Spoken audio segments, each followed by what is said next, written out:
করো এটা, অঙ্কটা সলভ করবে, করে একদম step by step free body diagram একটা একটা করে আঁকবে, একে সলভ করবে, ইকুয়েশন সলভ করবে, করে ছবি তুলে আমাকে পাঠাবে।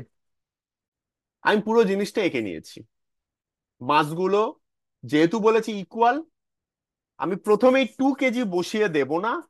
প্রথমে আমি একটা ভেরিয়েবল ফর্মে লিখেছি এম এম এম। আমাকে এই প্রবলেমটাতে আরেকটা জিনিস বলে দিয়েছে যে object a R object B এর মধ্যে টেনশনটা বলে দিয়েছি 8 নিউটন।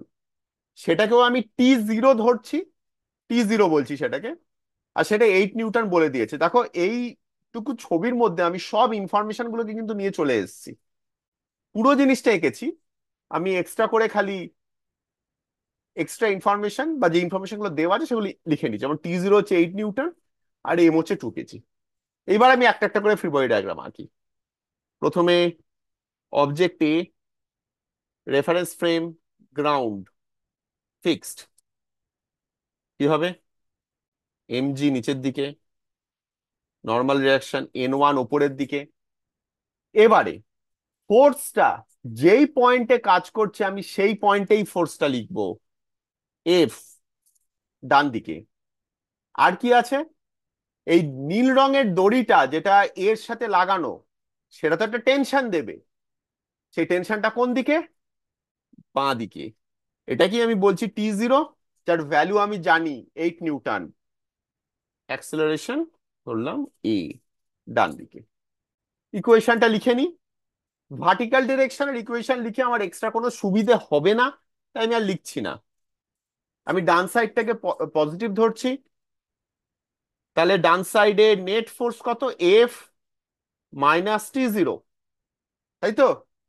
সেই net force is equal to mass into acceleration is equal to small M into A. এখানে আমার আননোন কি? ক্যাপিটাল এফ আর এ। T0 কিন্তু আমার দেওয়া আছে। ফার্স্ট ইকুয়েশন আমি পেয়ে গেলাম। রূপম প্রশ্নটা করেছে যে তিনজনের অ্যাক্সিলারেশন আলাদা হওয়া উচিত। আমি বলছি না। রূপম কাউন্টার আর্গুমেন্ট দিচ্ছে যে তিনজনের উপর ফোর্স আলাদা, দড়িটাও আলাদা, তাহলে তো তিনজনের উপর ফোর্স গুলো আলাদা, তাহলে তো অ্যাক্সিলারেশন আলাদা হওয়া উচিত। আমি বলছি সেটার উপর ডিপেন্ড করবে না, আমি আরো লজিক দিচ্ছি। দড়ি আলাদা মানে টেনশন আলাদা, কিন্তু তার জন্য অ্যাক্সিলারেশনের কি সম্পর্ক?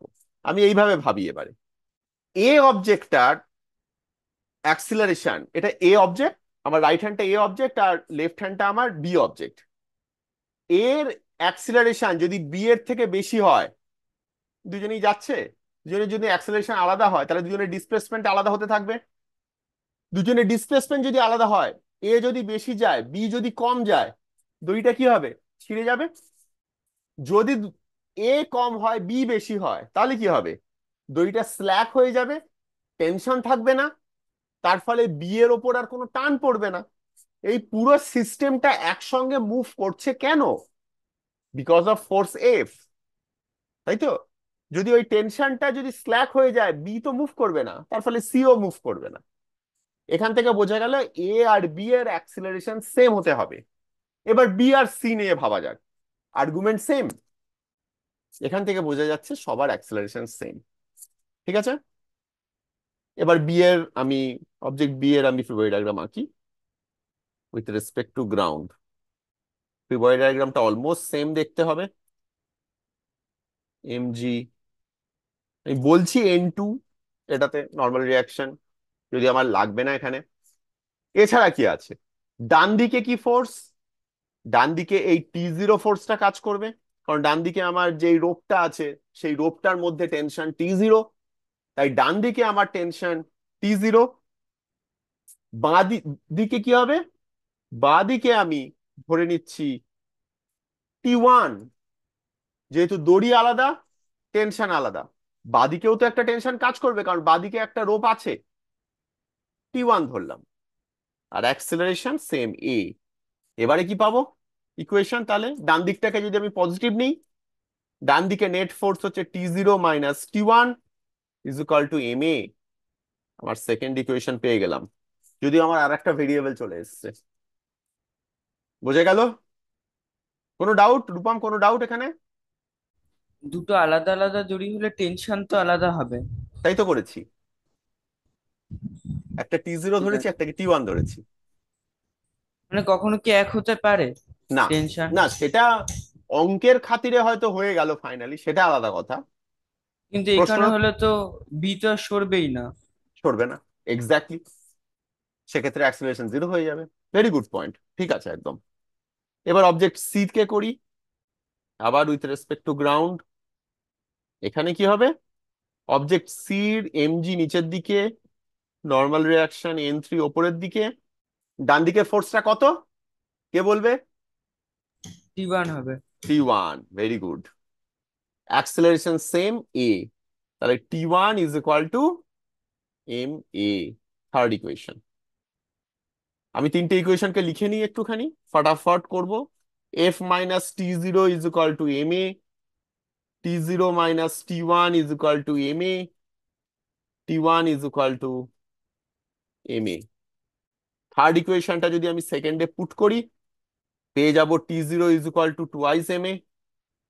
এটা আবার যদি আমি ফার্স্ট ইকুয়েশনে পুট করি, F is equal to thrice M এ।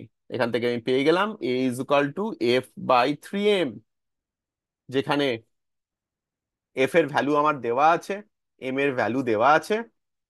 নাকি এফ এর ভ্যালু দেওয়া নেই? ও সরি, এফ এর ভ্যালু দেওয়া নেই, ঠিক আছে অসুবিধা নেই। আমি T0 এর ভ্যালু দেওয়া আছে, কারেক্ট। তো এখান থেকে আমি কি করি, এ ইজ ইকুয়াল টু F/3m, এটা যদি আমি এই ইকুয়েশনটাই পুট করে দিই, T0 is equal to twice m into F/3m, m m কেটে গেল, F is equal two 3T0/2। আমি T0 জানি 8 নিউটন, ফোর্সটা পেয়ে গেলাম। ফোর্সটা যেই পেয়ে গেলাম, আমি অ্যাক্সেলারেশনটাও পেয়ে গেলাম, 12/6 is equal to 2 metre per second square.